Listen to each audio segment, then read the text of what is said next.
Hi మా ఓటీటీలో streaming అవుతున్న రెక్టా మూవీని అయితే చూస్తాను. ముందుగా కథ పాయింట్ విషయానికి వస్తే హీరోకి బోల్డ్ అనే ప్రాబ్లమ్స్ ఉంటాయి.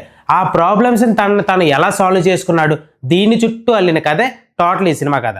అయితే ఈ సినిమాలో పాజిటివ్స్ విషయానికి వస్తే మాత్రం ఓన్లీ సినిమా అంతా కూడా ఎన్ని క్యారెక్టర్స్ ఉన్నా సింగిల్ క్యారెక్టర్ మీద సినిమా మొత్తాన్ని రన్ చేశారు. అది కొద్దో గొప్ప చిన్న పాజిటివ్గా అనిపించింది. ప్రొడక్షన్ వాల్యూస్ చాలా తక్కువగా అయ్యాయి. అండ్ అలాగే బ్యాక్గ్రౌండ్ మ్యూజిక్, సినిమాటోగ్రఫీ సినిమాకి తగ్గట్టు ఉంది. అండ్ ఈ సినిమాలో నెగిటివ్స్ విషయానికి వస్తే మాత్రం ఓన్లీ క్లైమాక్స్ మీద ఆధారపడే సినిమా మొత్తాన్ని రన్ చేశారు. సో ఫస్ట్ క్లైమాక్స్ మనకు క్లియర్గా అర్థమైపోతే రిమైనింగ్ సీన్స్ అన్ని కూడా సినిమా దానికి అల్లుకున్నట్టు అయితే క్లియర్గా అనిపించింది. అండ్ అలాగే కొన్ని సీక్వెన్సెస్కి ఎక్కడ కూడా పర్ఫెక్ట్ క్లారిఫికేషన్ అయితే ఇవ్వలేదు. ఎందుకంటే చాలా సీక్వెన్సెస్ని మాత్రం అలా గాల్లో వదిలేసినట్టయితే ఫీలింగ్ అయితే ఎక్కువగా కలిగింది.